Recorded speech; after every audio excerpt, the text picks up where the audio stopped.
Assalamualaikum warahmatullahi wabarakatuh. Salam sejahtera buat kita semua. Semoga kita semua dalam keadaan sehat walafiat. Pertama, selamat datang di konten digital sosiologi kelompok 2. Nah, kali ini kami akan membahas tentang stratifikasi sosial. Sebelum masuk kepada penjelasan, mari kita berkenalan dengan tim-tim dari kelompok 2. Yang pertama ada Kitoh Ayumi, yang kedua ada Muhammad Rahman Nuriski, dan yang ketiga ada Muhammad Adi Firmansyah Siregar dengan saya sendiri, dan yang keempat ada Nazlia Fikra, yang kelima ada Nisrina Konita, dan yang keenam Novi Tri Ramadhani.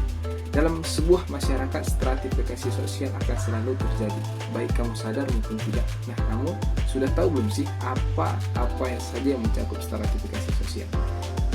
Pengertian stratifikasi sosial. Stratifikasi sosial berasal dari kata stratum yang berarti lapisan dan sosial yang berarti masyarakat. Bila kedua kata itu digabungkan, maka stratifikasi sosial juga bisa diartikan sebagai lapisan masyarakat.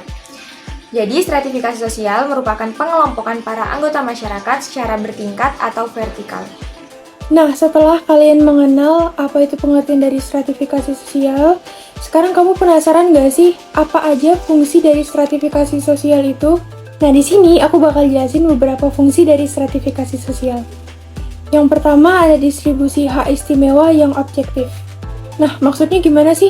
Jadi, distribusi hak-hak istimewa yang objektif adalah beberapa keistimewaan yang ada di dalam kelompok sosial manusia, seperti kekayaan maupun jabatan yang dimiliki oleh kelas-kelas atau kelompok sosial tertentu. Yang kedua, ada nilai prestise dan penghargaan. Di sini maksudnya adalah tingkatan pada strata yang menyangkut prestise dan penghargaan.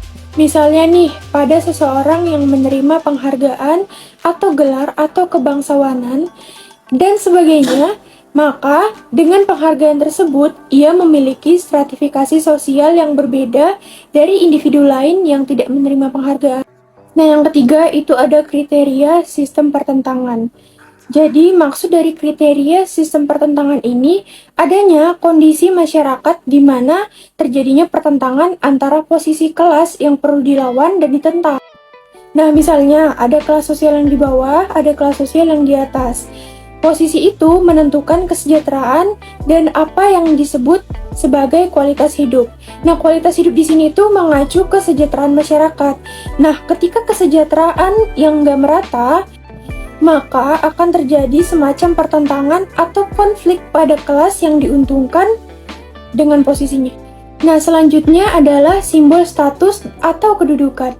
Fungsi ini untuk menentukan bagaimana sih simbol status atau kedudukan seorang individu berdasarkan stratifikasi sosialnya.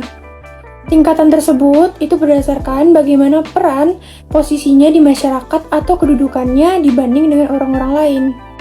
Yang kelima, itu menetapkan standar mudah atau sulitnya bertukar kedudukan. Nah, stratifikasi sosial ini berfungsi sebagai pertimbangan seberapa sulit seseorang individu untuk bertukar kedudukan dalam struktur sosial. Adanya stratifikasi sosial membuat sebuah standar sendiri dalam masyarakat yang mensyaratkan hal-hal tertentu untuk mencapai suatu lapisan struktur sosial tertentu. Nah, yang keenam atau yang terakhir sebagai pembangun solidaritas antara individu dan kelompok. Sebuah kelompok atau individu dalam struktur sosial yang sama cenderung untuk bersolidaritas atas dasar kondisi yang relevan atau memiliki kemiripan. Dalam hal ini, struktur sosial ini juga berfungsi sebagai pemersatu yang mengkoordinasikan dan mengharmoniskan setiap unit yang ada di dalam struktur sosial itu. Nah, kita masuk ke materi selanjutnya, yaitu sifat stratifikasi sosial. Menurut Sujana Sukanto, sifat stratifikasi sosial dibagi menjadi 3. Yang pertama adalah stratifikasi sosial tertutup.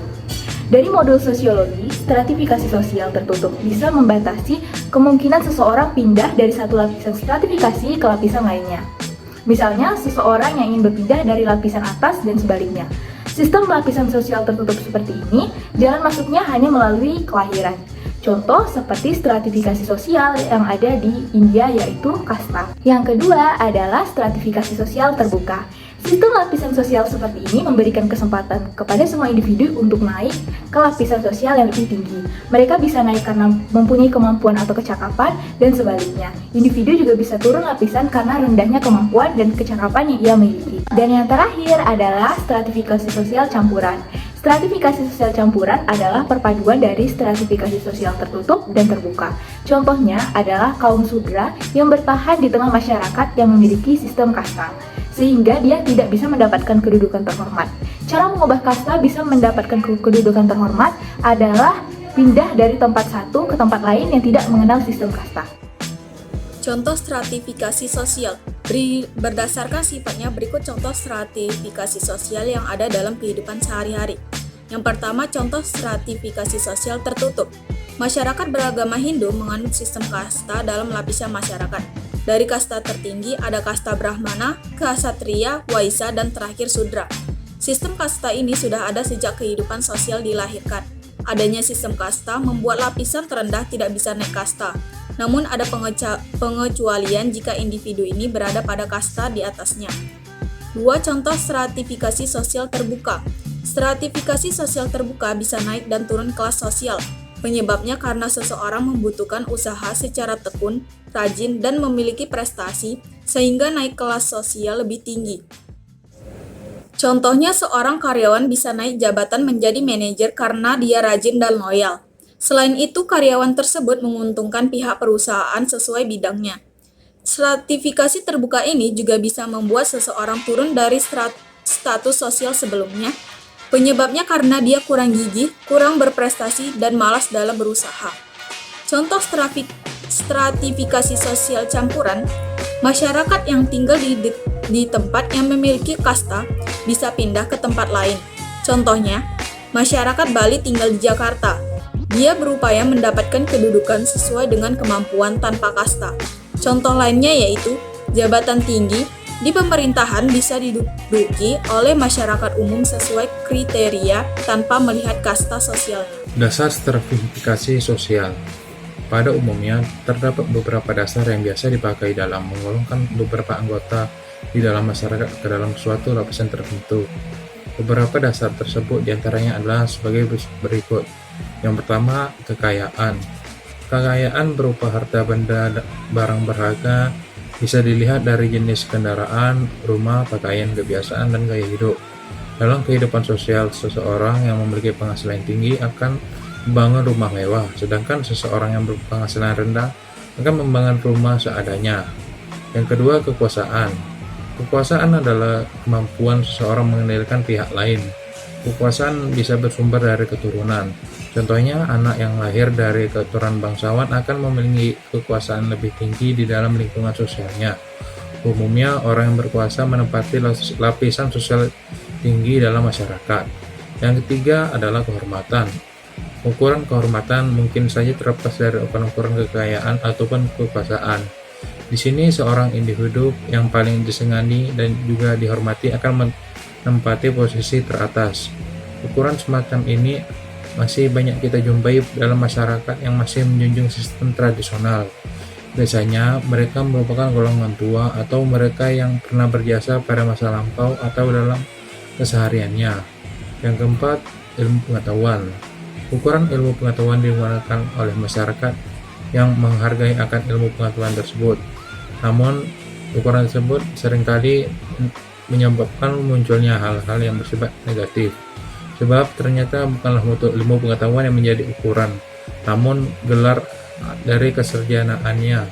Tentu hal demikian akan memacu segala macam usaha guna memperoleh gelar, meskipun cara mendapatkan gelar tersebut tidak halal. Dengan penjelasan di atas, dapat kita tarik kesimpulan bahwa dasar dari stratifikasi sosial di dalam masyarakat dikarenakan adanya sesuatu yang berharga, diantaranya yaitu umur, pekerjaan, pendidikan, keturunan, fisik dan jenis kelamin, kekayaan dan juga penghasilan, kemampuan atau kepandaian, dan kekuasaan. Nah, sekarang kita sudah berada di akhir ujung video konten digital ini. Kita sudah mendengarkan tadi pengertian stratifikasi sosial, kita sudah menjelaskan sifat-sifatnya, kita sudah mendengarkan contoh stratifikasi sosial, bahkan dasar-dasarnya juga sudah dijelaskan tadi. Nah, harapan kita semoga kita semua mengerti apa sih makna dari stratifikasi sosial ini. Jikalau ada dampak-dampak negatif, harapan kita semua semoga dampak-dampak negatif itu bisa diselesaikan secara efisien. Mungkin itu saja dari kelompok kami. Bila ada kesalahan ataupun kesalahan omongan, sampaian, kata-kata yang menyebabkan kurang berkenan, kami mohon maaf. Semoga video ini bermanfaat bagi siapapun yang menontonnya. Dan jangan lupa share, like, dan juga subscribe. Dan saya akhiri dengan salam. Assalamualaikum warahmatullahi wabarakatuh.